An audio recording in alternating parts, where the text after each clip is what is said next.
Will the light go on? Yes, it is. There it is. Are we live? Welcome, everybody, to the Navigant Credit Union Broadcast Center. I'm Josh Fenton. It is Business Monday. Next to me is one of the preeminent architectural writers in the United States, Will Morgan. Formerly used to write for the Boston Globe, lots of other high-flying, hoity-toity publications around America. A Pulitzer finalist once upon a time, Twice. Right? Twice, not once, but twice. And he's our resident expert, has done some fine work for GoLocal. Let's go around the city. There's a lot of projects going on. The one that made some news this morning is the biggest, tallest, first skyscraper proposed in Providence and really in decades, the Fane Tower. Give us some thoughts about the... I was a little surprised that's still on the boards. I would have thought that kind of thing would be long gone. It's absolutely a ridiculous idea. We don't need a tall building. We certainly don't need that tall building. 46 towers. Yeah. And it's so sort of typical. You know, you think this is supposed to be the creative capital, and we just sort of lay down and get raped all over again. Oops, I can't use that word. Sorry. But they're taking away some of the parkland. They're taking away the zoning ordinances. They're going to give this guy something to build a building which basically looks like one of those condo towers in Fort Lee, New Jersey. There's nothing special about it, and it's not that it's tall. It's just that it's not very good.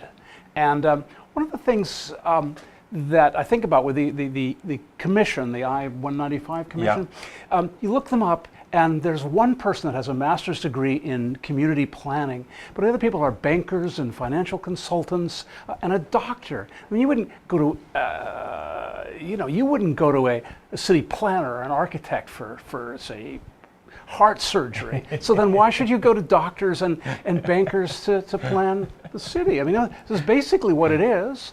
And if you continue on that website, there's the thing called the Providence Design and something or other. And there's nothing about design on it. There's not even an architect's name mentioned. Providence Innovation and Design District. Where's the design? So I'm going to count you as undecided about this proposal. I'm not undecided. It was bad from the beginning. I can't believe that it's still here. And it's not because it's a tall building. One of the things that... Is it especially... A lot of people seem to react to it because it's disconnected to the other tall buildings in the city. So, you know, if you look at Manhattan, there's a congregation of skyscrapers. It's not like one's over here and one's up the river and one's over there. There's sort of some symmetry. Right. No, it's not any of it. It's just that's the wrong building. And I don't mind having a tall building here, but it really ought to be in Tulsa or Phoenix or somewhere. It has nothing whatsoever to do with Providence. And I think what makes a great city, and which makes Providence a great city, is it's walkable. Yeah. And has to do with scale. And that's not about scale, having all those garages on the bottom and those tall buildings. You don't meet people on the elevator. You don't have human intercourse on the elevator. You don't exchange anything other than a greeting if you do that on an elevator. Right. And it's just the kind of thinking, it's sort of like Robert Moses were still alive. and that's what I can't, think about, one of the things that Fane calls it, he says it's going to be iconic, which is a word that should be banned, but bold and innovative. It's not bold, it's not innovative, it's just tall. 1972 in Indianapolis, Indiana. Now, let's invert this, because I remember the last building that really was widely criticized. It's now owned by Brown University. Hemingways is in the first floor of it, was the Q building built over by, I think it was Old Stone Bank to be their headquarters. Yeah. 80s, I'm going to guess. Well, I like that building. You want to talk about it? Yeah. Well, so let me just go to, so there was two arguments. One, it was horrific, it was out of scale, it was next to the old stone, beautiful gold dome, it blocked views, etc. How is this not just another larger version that's a little bit. First of all, they had a really good architect, Edward Larrabee Barnes. Okay. And one of the reasons that Providence got that design, I don't think it's that bad. It's only, 5 stories tall as opposed to maybe a little more than that. But 7, 8. Barnes got so irritated with dealing with Providence that he gave him that design. He originally had an idea that was brick, that was designed to fit in with the College Hill Yeah. was supposed to be, and he got everyone sort of frutzing around about it. And he said, "Okay, we'll just give them this." And I don't know why they agreed to it, but I don't think it's too bad. I mean, at least it has decent proportions. It looks solid. It doesn't look like it's made out of aluminum foil. No, it definitely doesn't. One of the things, though, people who had offices in that building said it was a phenomenal building because you had such tremendous views down the bay. Yeah. Folks who live in the Fane Tower, if it moves forward, will have phenomenal views down the bay. The best views ever in the history Well, of mankind. Why don't you give them a drone and just set up a regular camera so they can do it? I mean, you can't climb the stairs. You're separated. You're isolated. There are a number of reasons that you don't like tall buildings, and part of them are environmental and design-wise. But what's the point? Providence is a walkable city. It's small. We're in this studio here. I can look out. I can see people on the street. Someone just stopped to help someone. She's looking in the window. She's doing her hair. She doesn't see us. She helped the guy light a cigarette. I mean, this is what you meet people. It's commerce. I think one of the things that we could do for Providence, we could make a rule.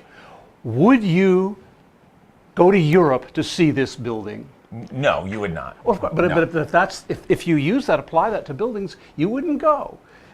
Right. You wouldn't go to see the Fane building. You wouldn't. So I'm going to count you out of undecided. You're slightly on the negative side on the Fane Tower. Slightly. Slightly on the negative side. Let's go a little bit further around the city. The Wexford building. This is moving as quickly as the speed of sound. I've never seen a building go up so quickly. The bland leading the bland. And it seems to be. I think one of the reasons why it's going so quickly is the state's poured in about $40+ million in subsidies to it, and it's a centerpiece to Governor Raimondo's reelection. It's the first real commerce building being built on the 195 land.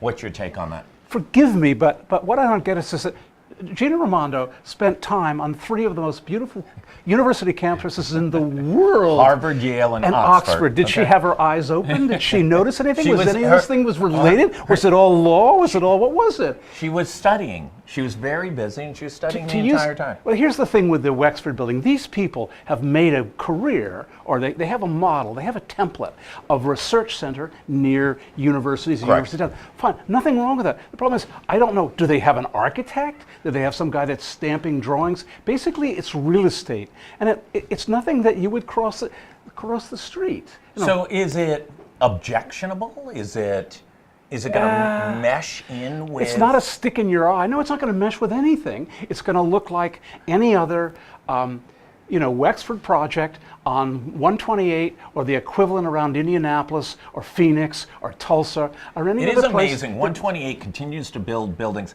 and they still get uglier and uglier. They get uglier and uglier. But they got Boston in the center. They've got the core, and we have this core. But the Wexford buildings, there's another thing that's happening in Providence is all this stuff is about square footage. Yeah. And the other thing is jobs. There's a new hotel going up there, and the sign for the architect is about this big, and the sign for the International Brotherhood of some kind of union is huge. And there's this theme going on, as they did with the Fane Tower, thinking that you need jobs.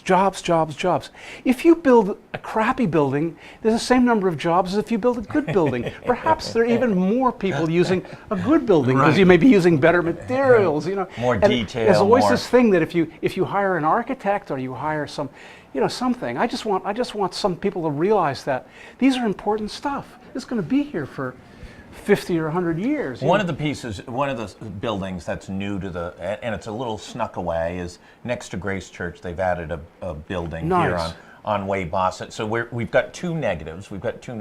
Let's talk about, and I don't think most people have seen it. We're going to be doing an event which we're going to be announcing in a couple weeks there, but talk a little bit about the pavilion. I think you'll see it when the landscaping is done. Right now, it's pretty open. Pavilion was a very sensitive, thoughtful thing.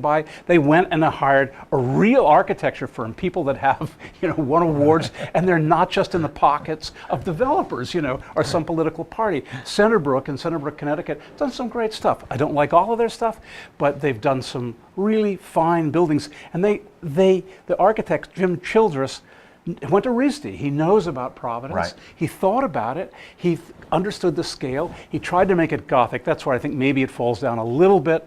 But it's a great idea. They use great materials. Glass and beautiful And copper work. a lot of copper. Nobody uses copper Nobody anymore. uses it must be the most amount of copper in Rhode Island. Why it hasn't been stolen, I don't know. But and it's going to change color.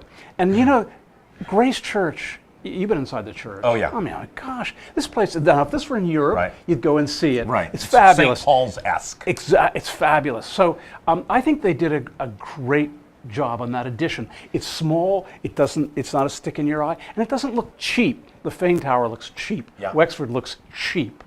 You know, I mean, there's not enough material on it, but they're already booked forever on weddings. Yeah, yeah. It's doing really well, and that the church is an anchor Right. downtown, and it's it's on Westminster Street in Weybosset, walkable streets. Absolutely. Let's go up to Brown University. Now, let's- Brown's let's. always on a building binge, right? And they Well- just built a new engineering building. Right.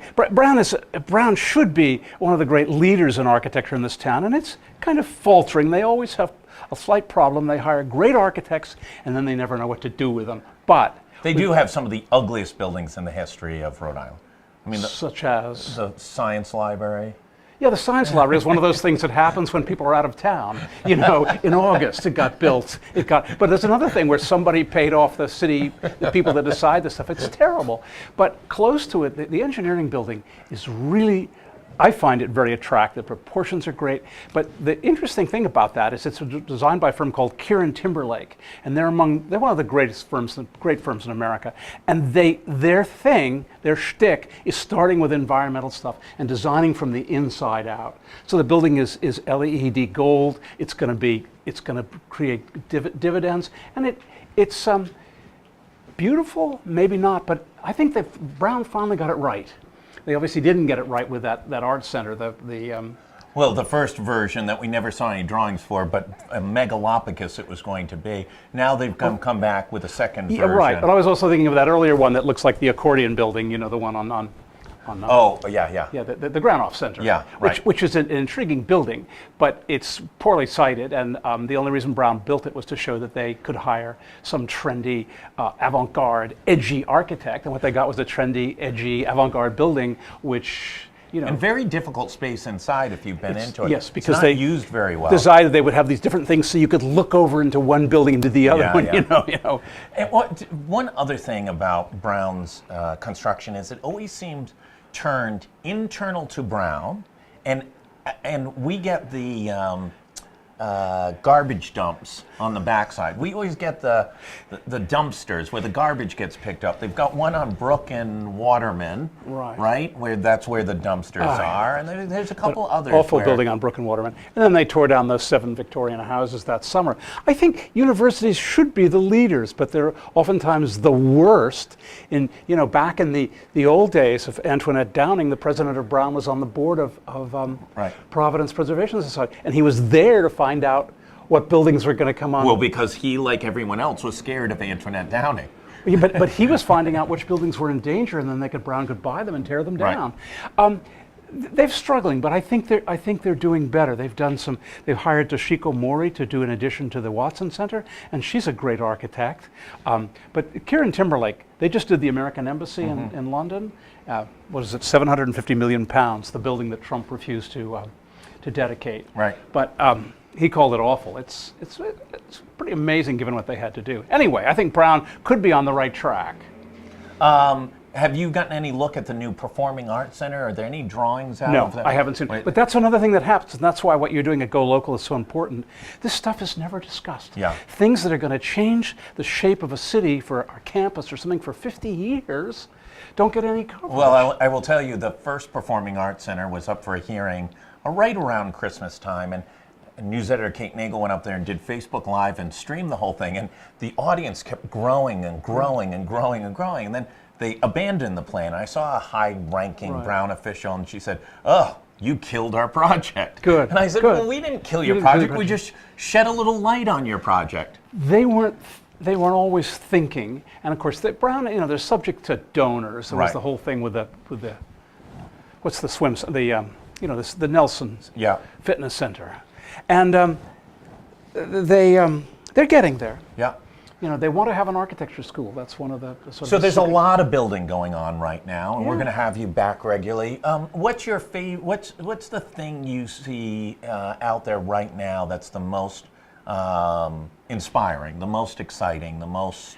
It's probably houses. It's not public buildings, with the exception of the building at Brown, Yeah. because all the buildings, like the new hotels that are going up, the thing that's going to replace that replaced the Fogarty building, whatever it was. Yeah.